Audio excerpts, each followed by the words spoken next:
Good morning everyone. Firstly, I want to introduce myself. My name is Simran Bernard from class 8 Bassett was in school. Today we learn science class 8 का chapter 6 है conservation means संरक्षण. Conservation is the wise use of natural resources so that they will not be used up too soon or used in a way that will damage the environment. संरक्षण एक समझदारी उपयोग है, समझदार के रूप में उपयोग है किसी भी प्राकृतिक संसाधन का जिससे ये जल्दी खत्म नहीं होगी और इसका दुरुपयोग हम नहीं कर पाएंगे, ये जल्दी हमारे इन्वायरमेंट को डैमेज नहीं कर पाएंगे. The aim of conservation is to protect the environment.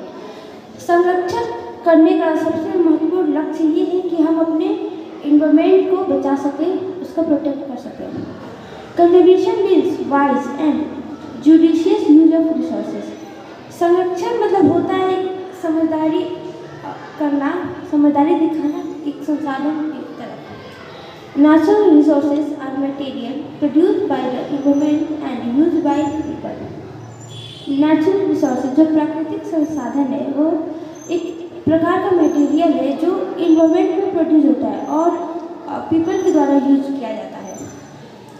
Conservation involve planning for future. संरक्षण में हमारा फ्यूचर के लिए कुछ प्लानिंग है, कुछ हमारा बचाव है. Science divide natural resources into two kind, living and non living. Science ने नेचुरल रिसोर्सेज को दो भागों में बांटा है, पहला लिविंग और दूसरा non living. Plants and animals are the earth's living natural resources. और जो प्लांट एंड एनिमल है ये एक लिविंग नेचुरल रिसोर्सेज है. In this chapter we will study the need and way of the for the conservation of all form for all life present on the earth. So firstly aims of conservation. To preserve the quality of environment, to maintain a pollution free environment.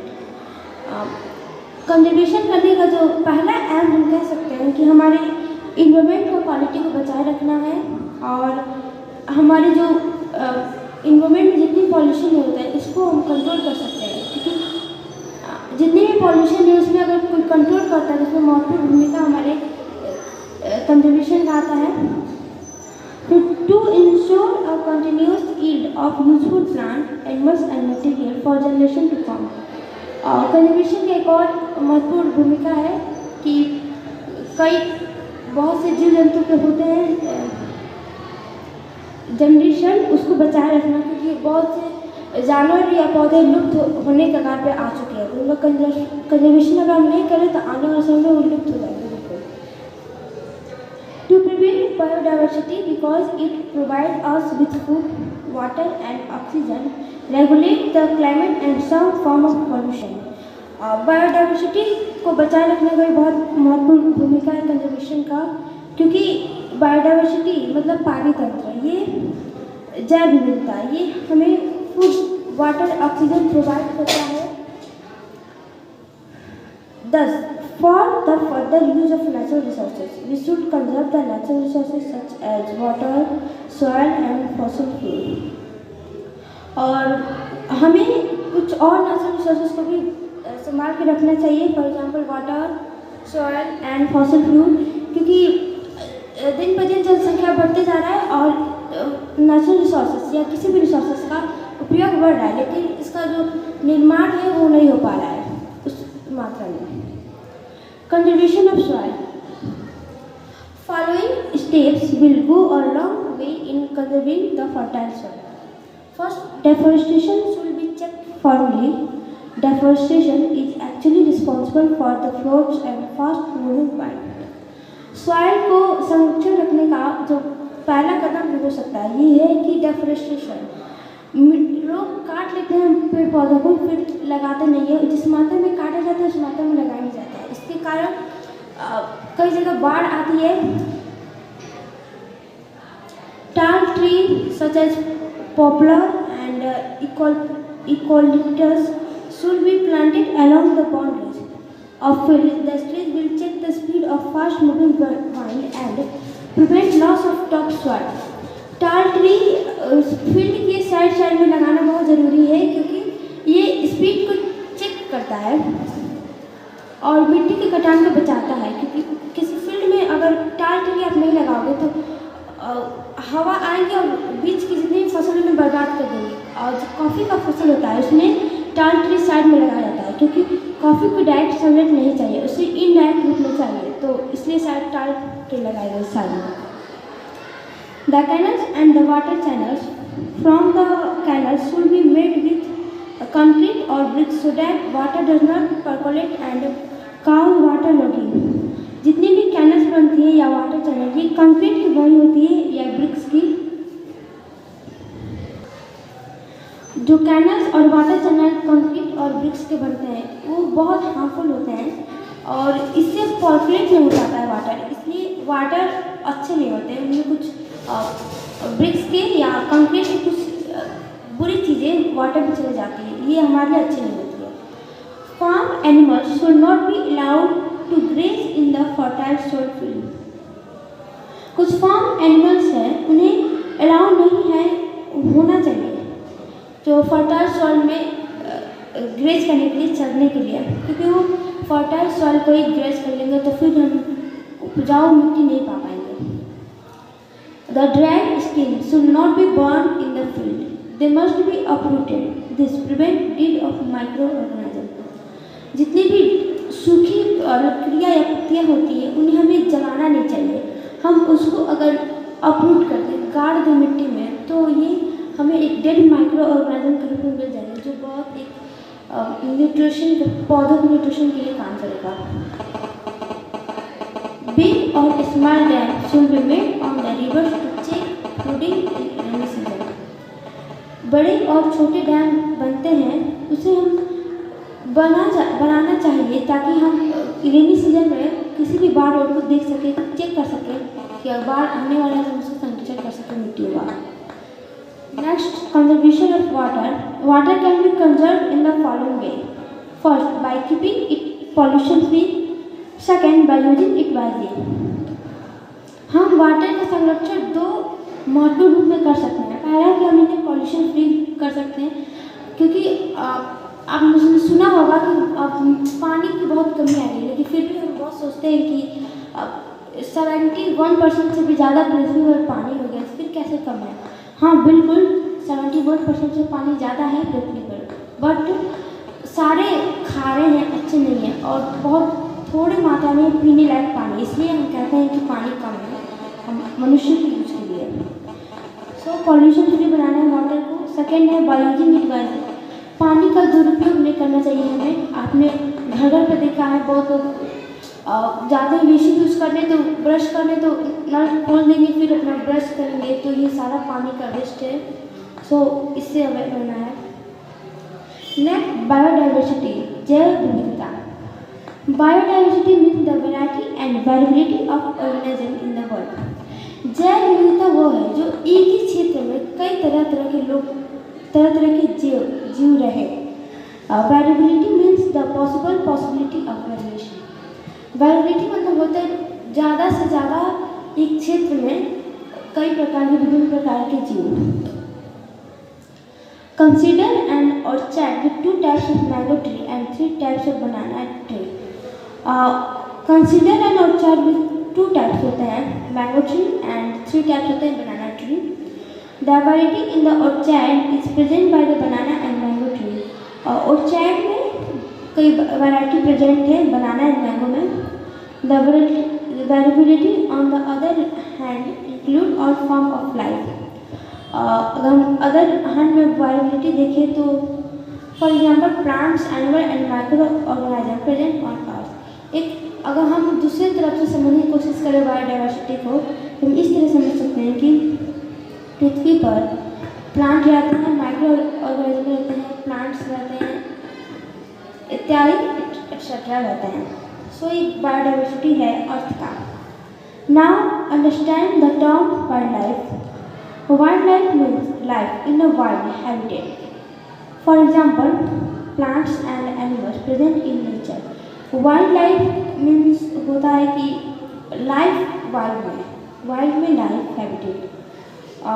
Plants and animals present in nature. जैसे plants and animals nature में मौजूद है। Wild life is sometimes use to represent only animals, but sometimes wild life हमेशा कभी कभी use होता है सिर्फ एनिमल्स को प्रेजेंट करने के लिए, लेकिन ये प्लांट्स भी आते हैं वाइल्ड लाइफ में। It has been estimated that at least 10 million different species of plants and animals exist on Earth, but only 1.7 million have been described so far. ये बिल्कुल लगभग 10 मिलियन से ज़्यादा ही कई प्रकार की प्रजातियां हैं प्लांट्स और एनिमल्स के जो अर्थ पर मौजूद हैं, लेकिन सिर्फ 1.7 मिलियन ही दर्शाया गया है या उससे कुछ ज़्यादा है। Of this, 0.5 million species belong to plants and the remaining 1.2 million species are animals. And जो 1.7 million डिस्क्राइब किया गया है स्पीसीज जो अर्थ पर मौजूद है, उनमें से 0.5 मिलियन स्पीसीज प्लांट्स के हैं एंड बचे 1.2 मिलियन स्पीसीज एनिमल्स के हैं। Maximum biodiversity occur in the forest. अधिकतर आपको जैव विविधता फॉरेस्ट में देखने को मिलेंगे। In the world there are 12 different region rich in biodiversity. आपको विश्व पे पूरे 12 अलग अलग प्रकार के क्षेत्र मिलेंगे जहाँ पे जैव विविधता बहुत अधिक है। This are known as mega diversity centres, और ये जो 12 डिफरेंट रीजन है इनको हम मेगा डाइवर्सिटी सेंटर्स कहते हैं। India is one of the 12 mega diversity centres of the world. India जो 12 मेगा डाइवर्सिटी है उसमें से एक इंडिया भी आता है वर्ल्ड में। Significance of biodiversity lies in fact that plants and animals are source of food, mulching species, timber, milk, essential oil, eggs, honey, silk, meat and a large number of other useful product. Biodiversity में plants और animals के sources भी आते हैं food का, medicine species, timber, milk, essential oil, eggs, honey, silk, meat and a large number of other useful products. There are some facts. Giant sequoia tree can grow as tall as a 25 to 30 meter high skyscraper. The oldest giant square, also known as California giant redwood tree, is more than 2,000 years old. Reason for loss of biodiversity. जैव विविधता को खोने का कुछ कारण है। Biodiversity is under grave danger due to various human activities. Biodiversity जो है खतरे में जा रहा है खत्म होने का कगार पे। इसका मेन हम कारण कह सकते हैं कि ह्यूमन एक्टिविटीज है। The major factor is the ever increasing human population and consequent need for more and more food and shelter. जैसा कि मैंने पहले बताया कि सबसे बड़ा कारण है बायोडाइवर्सिटी का ये है कि ह्यूमन पॉपुलेशन बहुत अधिकतर बढ़ रहा है, और पॉपुलेशन बढ़ने के कारण हमें समान संसाधनों का भी अधिक चाहिए, लेकिन उसका पर्याप्त नहीं है उतना। This is responsible for first है deforestation. It result in loss of habitat of plants and animals. Deforestation के कारण हमें इसका परिणाम ये मिल रहा है कि बहुत सारे प्लांट्स और एनिमल विलुप्त होने के कगार पे आ गए हैं। सेकेंड है monoculture cropping system. The practice of planting one type of plants in an area is called monoculture. एक प्रकार का एक क्रॉपिंग कल्चर है जिसमें किसी एक एरिया में सिर्फ एक ही प्रकार की फसल किया जाता है। फॉर एग्जाम्पल किसी एक एरिया में अगर चावल हो रही है तो उसमें सिर्फ चावल ही होगा, जिससे मिट्टी खराब हो जाती है। क्योंकि मान लीजिए चावल में कार्बोहाइड्रेट चाहिए, वही कार्बोहाइड्रेट अपने ग्रो होने के लिए, तो मिट्टी में से बस वो कार्बोहाइड्रेट ही लेगा, और सिर्फ कार्बोहाइड्रेट लेते लेते मिट्टी का जो फर्टाइल में से कार्बोहाइड्रेट खत्म हो जाएगा, तो मिट्टी बेकार पड़ जाएगी, क्योंकि उसमें अब दूसरा कोई फसल नहीं हो पाएगा।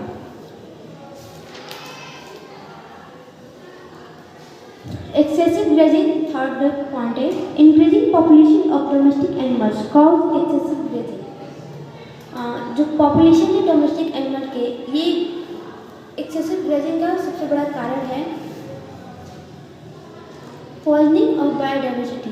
Biodiversity get poison with wastage from home, agriculture field and industrial. Biodiversity अब पॉइजन होता जा रहा है, जहरीला होता जा रहा है, जो हमारे घर से वेस्टेज निकल रहा है, एग्रीकल्चर फील्ड से वेस्टेज निकल रहा है और खासकर इंडस्ट्रियल से जो वेस्टेज निकल रहा है उसके कारण।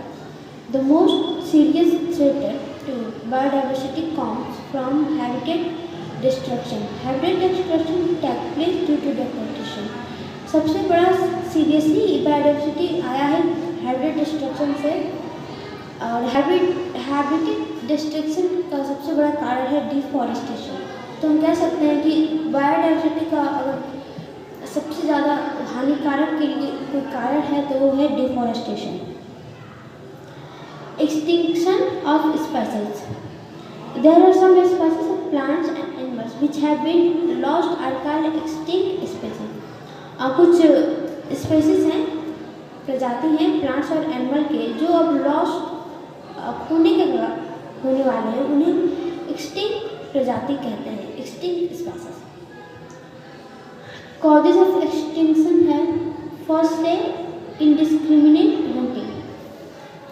Several species have become extinct due to their hunting by men for food, pleasure and animal product.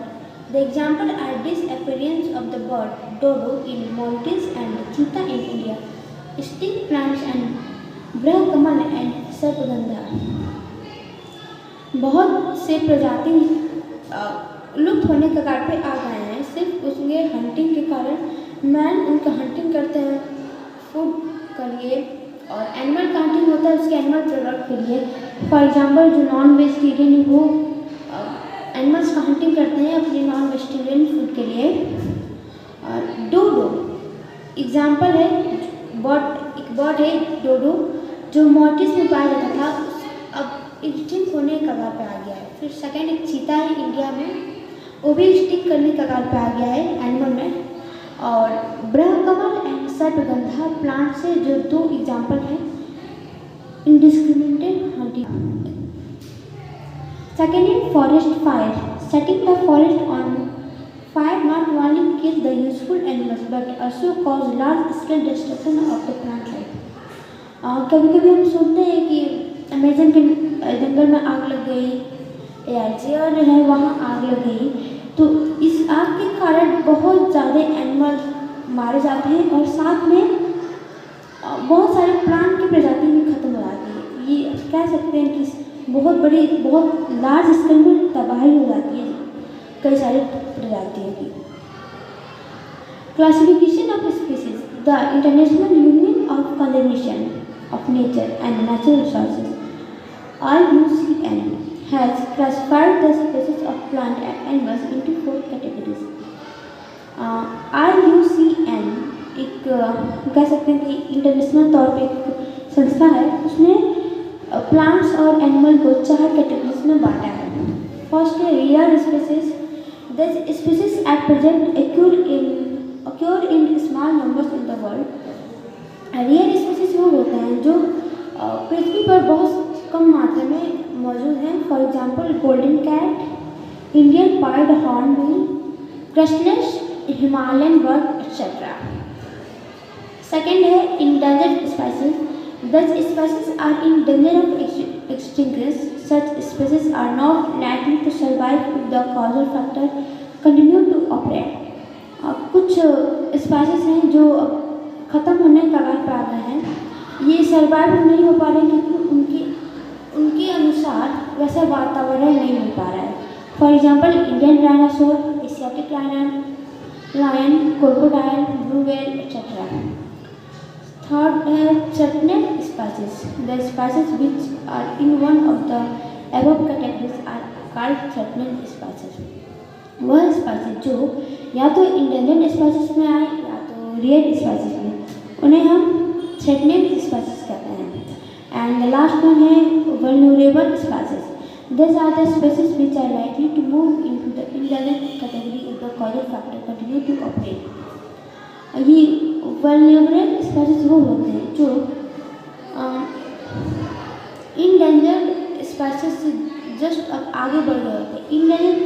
Endangered species वो होते हैं जिनके अनुसार अगर आप माहौल ना दे, वैसा वातावरण नहीं तो लुप्त हो जाते हैं, बहुत कम बच जाते हैं। और जब उससे भी ज़्यादा खराब हो जाए वातावरण, एकदम खत्म होने का घाट हो जाए, जैसे किसी एक क्षेत्र में मात्र एक दो की संख्या बची है, तब उन्हें वल्नरेबल स्पीसीज कहते हैं। For example golden langur, blood pheasant, chinkara deer, etcetera.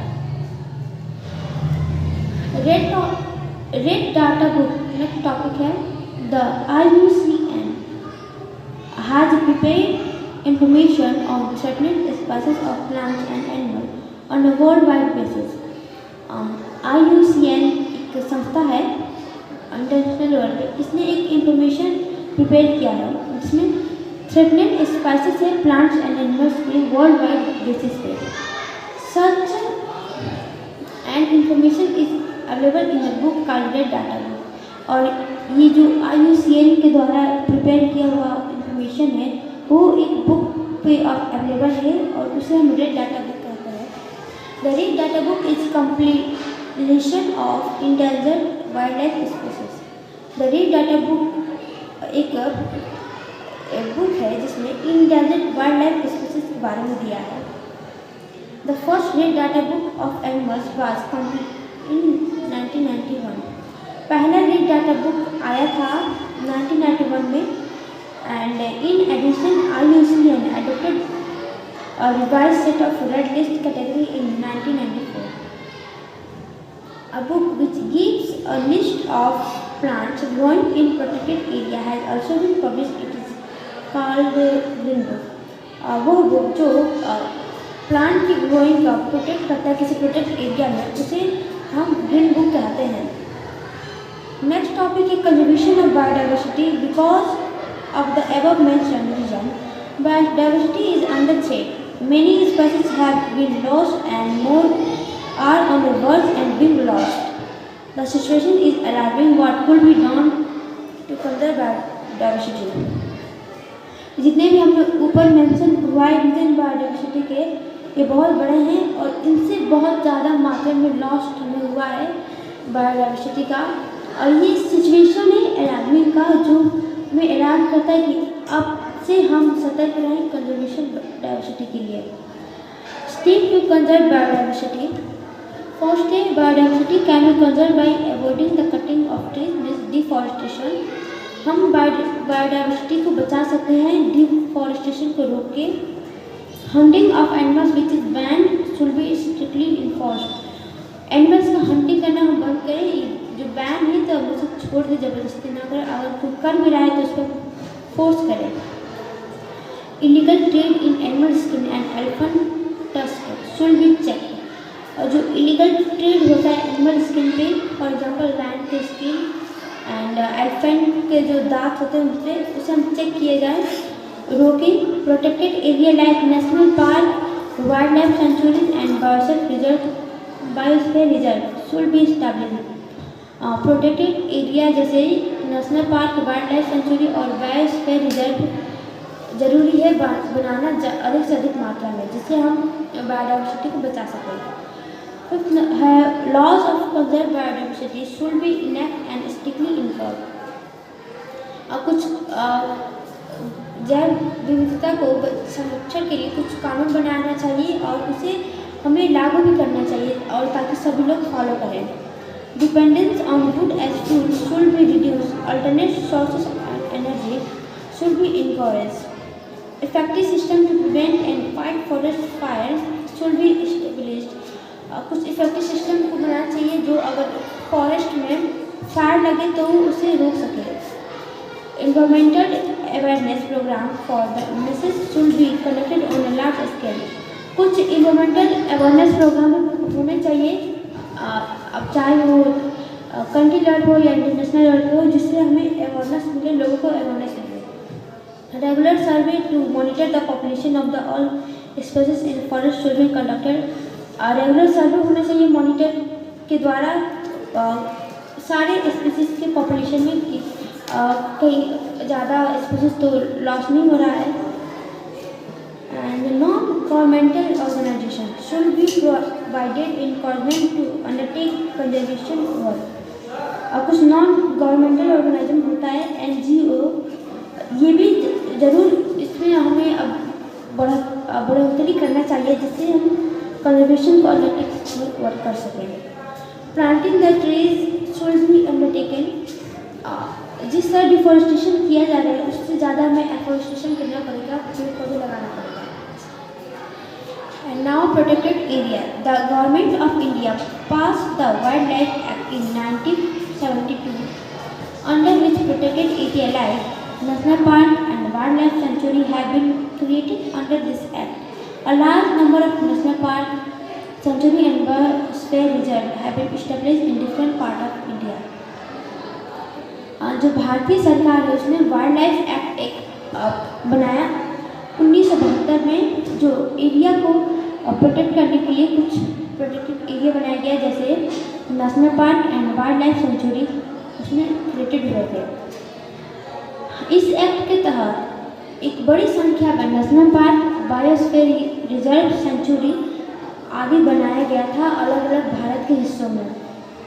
Biosphere reserve have been created since 1986. जो बायोस्फीयर रिजर्व है ये 1986 से बनना स्टार्ट हुआ था. भारत में कुल 581 प्रोटेक्टेड एरिया हैं जिसमें 89 नेशनल पार्क है एंड 492 वाइल्ड लाइफ सेंचुरी है. Sanctuary is an area which is given only to the animals for protection. In a wildlife sanctuary, cutting of trees for timber and collection of minor forest products are allowed with specific instruction to ensure that the well-being of wild animals does not suffer. Sanctuary एक area है जहाँ पे animals protect करने से बनाया गया है और वहाँ पे वाइल्ड लाइफ सेंचुरी है. वहाँ पे आपको कुछ पेड़ को कटिंग करना अलाउ है लेकिन बहुत कम मात्रा में, एक लिमिट की तरह इंस्ट्रक्शन है. मतलब वहाँ पे आप पेड़ तो काट सकते हैं लेकिन एक ऐसे लिमिट में जितना में वहाँ की वाइल्ड लाइफ इफेक्ट ना हो, सफर ना हो. और national park is an area which is strictly reserve for the protection of wild life where foresting, grazing और कल्टिवेशन इज प्रोहिबिटेड. और नेशनल पार्क एक ऐसा क्षेत्र है जहाँ पे वाइल्ड लाइफ को प्रोटेक्शन के लिए बनाया गया है लेकिन वहाँ पे फॉरेस्टिंग, ग्रेजिंग और कल्टिवेशन भी मना है, वहाँ पे प्रोहिबिटेड है. Private ownership is not allowed in national park. Private ownership भी नेशनल पार्क में अलाउ नहीं है. Biosphere reserve. These are the protected area where people are an important component of the system. These areas are being developed to conserve biodiversity and preserve ecological balance and promote conservation. Biosphere reserve एक ऐसा area है वहाँ जहाँ पे people की मनुष्य मानव भी वहाँ पे एक इम्पोर्टेंट रोल निभाते हैं और उसका मेन मुख्य तौर पर भूमिका ये कि जैव विविधता को बचाना और पानी तंत्र को बैलेंस करना और संरक्षण को बताना. यहाँ पे कुछ सेंचुरी और नेशनल पार्क का नाम दिया है. फर्स्ट काजीरंगा सेंचुरी असम में, Sultanpur bird sanctuary Haryana, Gir sanctuary Gujarat, सलसकत sanctuary Haryana, Bandipur sanctuary Karnataka, Jim Corbett national park Uttarakhand में है, Bharatpur sanctuary Rajasthan. Winter home of migratory birds most commonly seven crane. ये जो भारतपुर सेंचुरी है राजस्थान में ये अधिकतर मोस्ट कॉमनली साइबेरियन क्रेन के लिए बना है जो विंटर में होते हैं. यहाँ पे कुछ फैक्ट हैं. Do you know in India there are 89 national park, 492 sanctuaries and 13 biosphere reserve. India में 89 नेशनल पार्क है, 492 सेंचुरी है और 13 biosphere reserve. Project tiger. The project tiger conservation program was initiated in 1973. The project tiger एक program है, the project tiger conservation program है जो 1913 में हुआ था सिर्फ टाइगर का पॉपुलेशन को बचाने के लिए ताकि वो विलुप्त